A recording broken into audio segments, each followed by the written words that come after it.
प्रिय मित्रों, CMPC YouTube channel पर एक बार फिर से आपका स्वागत, अभिनंदन। देखिए, आरपीएससी एग्ज़ाम के अंदर जो आपका फर्स्ट और सेकंड ग्रेड टीचर के लिए जो कंटेंट है मैथमेटिक्स का, वो मैं अभी मैकेनिक्स वाला पार्ट लेकर चल रहा हूँ। और इस मैकेनिक्स के पार्ट के अंदर संगामी बलों की साम्यावस्था के अंदर एक टॉपिक जो है बहुत इम्पोर्टेंट था और वो रह गया है। तो वो मैं आज इसको इस लेक्चर के अंदर पूरा करने जा रहा हूँ। अगर आपको ये वीडियो अच्छा लगे तो आप CMPC यूट्यूब चैनल को सब्सक्राइब ज़रूर करें, इस वीडियो को लाइक करें, अपने साथियों को भी शेयर करें। साथ ही CMPC यूट्यूब चैनल के जो भी मेरे साथी हैं, मैं उनसे कहना चाहूँगा कि वो टेलीग्राम चैनल को भी ज्वाइन करें ताकि जो भी अपडेट्स हो वो हमेशा हमें मिलते रहें। तो लीजिए हम स्टार्ट करते हैं संगामी बलों की साम्यावस्था के अंदर आज का एक महत्वपूर्ण जो पार्ट है वो हम स्टार्ट करते हैं। देखिए, आज का जो इम्पोर्टेंट पार्ट है वो है, मैंने केवल एक ही क्वेश्चन लिया और एक क्वेश्चन के अंदर 4 पार्ट है पूरे, और उन चारों पार्ट्स में से एक क्वेश्चन हमेशा ही पूछा जाता है। देखिए, वो जो पार्ट है वो ये है, एक त्रिभुज ABC में रेखाओं OA, OB, OC के अनुदिश लगे बल क्रमशः PQR अगर साम्यावस्था में है तो प्रूव दैट यदि O अंतः केंद्र हो यानी कि इन सेंटर, तो P अनुपात Q अनुपात R समानुपात cos A/2 cos B/2 cos C/2, यानी कि PQR जो है वो cos A/2 cos B/2 cos C/2 के रेशो में होंगे। दूसरा, यदि सेकेंड क्वेश्चन इसी के अंदर, यदि O अगर अपन लंब केंद्र लें यानी कि ऑर्थो सेंटर लें तो P अनुपात Q अनुपात R जो होगा वो ABC के अनुपात में होगा। या फिर यूँ कह सकते हैं कि PQR का जो अनुपात है वो साइन A, साइन B और साइन C के रेशो में हो जाएगा। इसी का तीसरा पार्ट है, यदि O परिकेंद्र हो यानी कि सरकम सेंटर हो तो PQR का जो अनुपात होगा वो sin 2A अनुपात sin 2B अनुपात sin 2C होगा। या यूँ भी कह सकते हैं कि PQR जो है वो A² B² plus C² minus A² अनुपात B² C² plus A² minus B² अनुपात C² A² B² मतलब प्लस में B² और माइनस C² हो जाएगा। तो ये आपके अंदर तीसरा पार्ट है। और चौथा पार्ट जो है वो, यदि O केंद्रक हो तो PQR का जो अनुपात होगा वो ABC के अनुपात में होगा। ये हमारे पास चारों पार्ट है और इन चारों पार्ट को मैं आपको बताना चाहूँगा। ये वो जो क्वेश्चन है जिसको मैंने आपके सामने रखा है, ये ABC त्रिभुज है, OA OB OC के अनुदिश लगे बल PQR साम्यावस्था में है।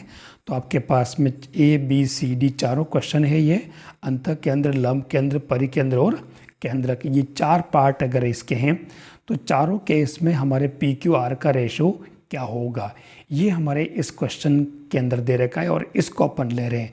ये क्वेश्चन इतना इम्पोर्टेंट है कि इसमें से एक क्वेश्चन या 2 क्वेश्चन तो आपके आते ही हैं। अच्छा, एक बात और कहना चाहूँगा, अभी इस पैटर्न के सेम अंतः केंद्र, लंब केंद्र, परिकेंद्र और केंद्रक, इसी पर आधारित सेम ऐसे ही 4 क्वेश्चन के 2 पार्ट और है। एक पार्ट पूरा ये हो जाएगा, इसके अलावा सेम ऐसे ही 2 पार्ट और है जिसमें इससे कुछ अलग बात है, तो वो मैं अलग से लूँगा। आज केवल मैं इसके अंदर यही क्लियर कर रहा हूँ। देखिए, पहला जो क्वेश्चन है, यदि O अंतः केंद्र है यानी कि इन सेंटर, तो PQR का जो रेशो है वो हमारे cos A/2 cos B/2 cos C/2 prove करना है। देखने में बहुत भारी भरकम लगता है। यहाँ ये कह रहा है कि O जो है अपना अंतः केंद्र है, और अंतः केंद्र कब बनता है आपको पता होगा कि कोणों के समद्विभाजन से आपके अंतः केंद्र बनता है और इससे आपके अंतर्गत वृत्त बनता है, ये आपको पता होगा।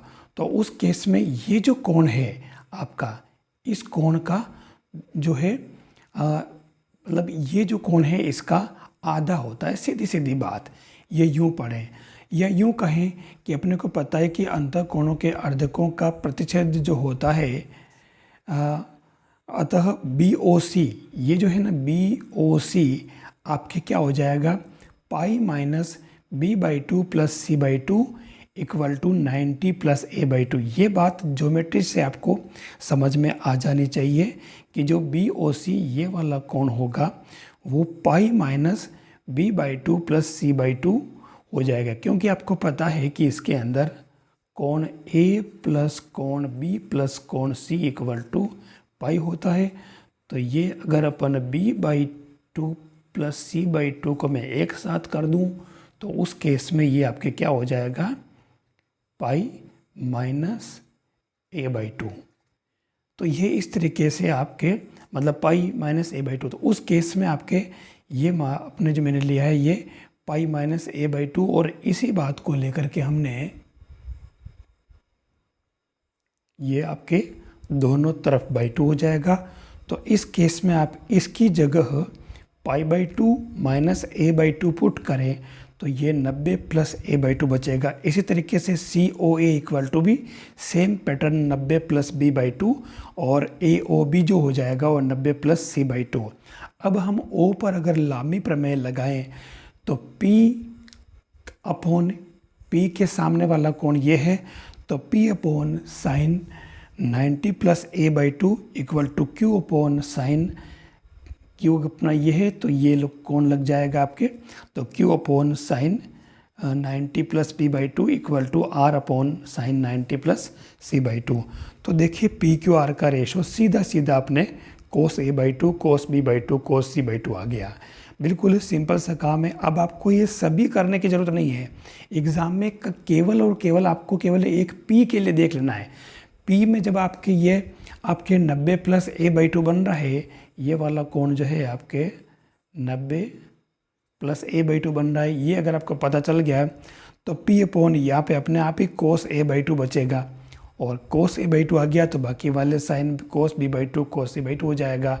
तो आपको सभी सवाल करने की मतलब सभी पार्ट को पूरा करने की जरूरत नहीं है, केवल एक पार्ट को कर लें तो आपके सारे के सारे रिजल्ट्स पर आ जाएंगे। तो देखिए ये पी क्यू आर का ratio cos A by two cos B by two cos C by two आ गया है, बिल्कुल इजी, इसलिए आप इसको कर सकते हैं। अगला क्वेश्चन बी वाला जो पार्ट है, देखिए लंब केंद्र है। अब की बार ये जो ओ क्या है, लंब केंद्र है, यानी ए से सामने वाले भुजा पर, यानी इस शीर्ष ए से इस पर लंब डाला गया ए डी, सी से लंब है आपके बी पर सी एफ, और बी से लंब जो है वो बी ई हो जाएगा। तो ये आपके लंब केंद्र हो जाएगा। तो सीधा सीधा आप देखें इसके अंदर, क्योंकि आपको ये बात पता है कि ये वाला जो कोण है वो ए है, तो इस पूरे चतुर्भुज के अंदर आपको मालूम है अगर हमें ये वाला कोण निकालना है, ठीक है, तो आपको मालूम है कि ये तो ए है, तो ए प्लस 90 प्लस 90 यानी कि पाई प्लस ये जो अपने को फाइंड करना, अगर अपन इसको जेड कर लें, ठीक है, तो इन तीनों का योग जो हो जाएगा आपकी कितना 2 पाई। एक चतुर्भुज बन रहा है, देखो ये चतुर्भुज, तो चतुर्भुज में ये वाला कोण ए, ये वाला कोण 90, ये 90 और ये ज्ञात करना, तो 3 मालूम है, तो चौथा आपके जो जेड फाइंड करना है, तो ये आपके क्या हो जाएगा पाई माइनस ए। ये पैटर्न आपके समझ में आ जाए बस। तो ये बी ओ सी, ये और ये शीर्षाभिमुख कोण है वापस सामने सामने, तो ये आपके बी ओ सी कितना आ गया पाई माइनस ए। ये समझने वाली बात है। ऐसे ही कोण ए ओ सी हो जाएगा पाई माइनस बी, और कोण ए ओ बी हो जाएगा पाई माइनस सी। सीधी सी बात है। अब ओ पर कण जो है, इन तीनों बलों, तीनों ये बल जो है आपके पी, ये क्यू और आर, ये बल ओ पर साम्यावस्था में है। तो ये अपने लामी प्रमेय लगा दे अपन, P upon sine A pi minus A equal to Q upon sine pi minus B equal to R upon sine pi minus C. तो ये हो जाएगा P upon sine A equal to Q upon sine B equal to R upon sine C. ये आपके जो original result आपके आ चुका है, ये साइन ए साइन बी साइन सी के रेशो में। अब ये कह रहा कि नहीं आप हमें तो ए बी सी के इसके अंदर चाहिए, तो आपको पता होगा कि जो ये साइन सूत्र होता है आपके sine A upon A equal to sine B upon B equal to sine C upon C. तो इस केस में अपन इसको पी क्यू आर को ए अनुपात बी अनुपात सी के अनुपात के अंदर भी लिख सकते हैं। देखिए बिल्कुल सिंपल सा काम, और इसके अंदर भी आपको केवल एक फर्स्ट पार्ट कर ले पी अपॉन साइन ए, तो ये पार्ट मिलते ही केवल कोण पी के लिए आप ये वाला कोण निकाल ले पाई माइनस ए, तो साइन ए आ रहा और भले ये ए आ रहा है, तो आपका रिजल्ट वहीं पर क्लियर हो जाएगा, क्योंकि पी क्यू आर का अनुपात पूछता है वो, तो आपको ये अनुपात वहाँ पे लिखना होता है। एकदम बिल्कुल सिंपल है, आप कर सकते हैं। अब की बार देखिए सी वाला जो पोर्शन है, यदि ओ परिकेंद्र हो सर्कम सेंटर, तो आपको पी क्यू आर का जो रेशो निकालना है वो sin 2a sin 2b sin 2c के रूप में निकालना है। या यूँ भी कह सकते हैं कि पी क्यू आर का रेशो है A square B square plus C square minus A square अनुपात B square A square plus C square minus B square अनुपात C square A square plus B square minus C square. यहाँ थोड़ी सी जो general चीज़ें हैं वो अपने को समझने की है। देखिए यहाँ मैंने लिखा कोण B O C equal to 2 into कोण B A C, B O C equal to 2 into कोण ए ओ सी। आपने एक खास बात पढ़ी होगी, ये एक सर्कल है और किसी वृत्त में किसी परिधि पर जो कोई बिंदु होता है, ठीक है, जैसे ये लिया है और ये इस तरीक़ा से, यानी कि केंद्र पर अंतरित कोण परिधि पर शेष परिधि पर अंतरित कोण का दुगुना होता है। ये वाला कोण अगर आपके थीटा है तो ये वाला हो जाएगा 2 थीटा, ये अपन ने पढ़ रखा है। और यही प्रॉपर्टी ये अगर आपका ए है तो ये वाला क्या हो जाएगा 2a, सीधी सीधी बात, ये आपका a, ठीक है, तो ये आपके क्या हो गया 2a, बस अपना काम हो गया। तो B O C equal to 2a, तो C O A equal to B और A O B equal to C. हमारा काम यहीं पर ख़त्म हो गया, क्योंकि ओ पर जो ये कण, ओ वाला पर जो कण है वो पी क्यू आर बलों की अधीन में साम्यावस्था में है, तो ये आपके लंब में लगा दो आप ओ पर, तो ओ पर लामित थ्योरम से क्या हो जाएगा P upon sine 2a equal to Q upon sine 2b equal to R upon sine 2c। अब यहाँ थोड़ा, क्योंकि देखिए ये वाला पार्ट तो अपने आ चुका है, इसमें तो कोई दिक्कत नहीं, लेकिन इसने ये वाली बात पूछी है, तो यहाँ पर आपको सीधा सीधा करना क्या है, देखिए p upon 2 sine a cos a q upon 2 sine b cos b equal to R upon 2 sine c cos c। तो आपके पास में साइन a, ये वाली बात तो आप जानते हैं कि sine a upon a equal to sine b upon b equal to sine c upon c। तो साइन a साइन b, अगर इसको आप अगर k ले लें तो सीधी सीधी बात आपके पास sine a sine b sine c की जगह तो आपके a के b के c के बन जाएगा। फिर आपको अगर पता हो तो जो कुछ खास चीज़ें हैं आपको बता दूं मैं, कि जैसे cos a equal to cos b equal to और कोस c इक्वल टू, ये चीज़ें आपके अगर ध्यान में है तो मैं बता देता हूँ इसके अंदर कि कोस a जो होता है वो आपके, क्योंकि a देखो a b c को ध्यान में रखते हुए पहले मैं बता चुका हूँ वैसे ही है, लेकिन B square plus C square minus A square upon 2 B C, ऐसे ही यहाँ b है, ठीक है, तो माइनस में b चलेगा, यानी कि A square plus C square minus B square upon 2ac, और कोस सी के अंदर चलेगा A square plus B square minus C square upon 2ab। ये तीनों जो वैल्यू है अपन कोस ए कोस बी की अपन इसके अंदर पुट करेंगे यहाँ पर कोस ए कोस बी कोस सी की जगह, और साइन ए साइन बी साइन जी की जगह अपन ये ए के बी के सी के पुट कर देते हैं। तो लीजिए अपन ने ये P, क्योंकि अपने को मालूम है कि sine A equal to A के, sine B equal to B के और sine C equal to C के, ये वैल्यू अपन ने यहाँ पुट कर दी, ठीक है। तो साइन 2 तो कट जाएगा, ये के ए के बी और के सी, और यहाँ पर ये आपके जो पूरा कोस ए कोस बी और कोस सी की वैल्यू पुट की, तो ऐसा करने से ए से ए कैंसिल हो जाएगा। ये यहाँ पर ये 2 था, 2 आप इससे 2 से काट दें, भले न भले आप उससे काट दें, कोई फर्क नहीं पड़ रहा। तो ये इसमें आप क्या है कि आप पूरे से इसको सेट कर लें, मतलब यूँ कहें कि आप इस पूरे को ए बी सी से मल्टीप्लाई कर दें, तो यहाँ अगर आप इसमें ये ए बी सी से आप यहाँ मल्टीप्लाई करें अगर ए बी सी से, तो देखो बी सी से बी सी कैंसिल, ठीक है, और ये ए स्क्वायर बन जाएगा।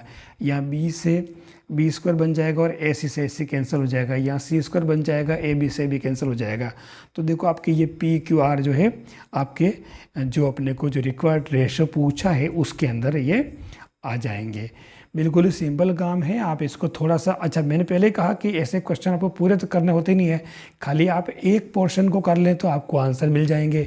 ये तो मैंने क्या पूरा तरीका बता दिया इसलिए क्या कि आपको याद रहे, बाकी अपने केवल एक पैटर्न से ही काम चल जाएगा, पहले वाले पार्ट से पी से हो, ठीक है। क्यू आर नहीं करोगे तो भी आपको रिजल्ट मिल जाएगा।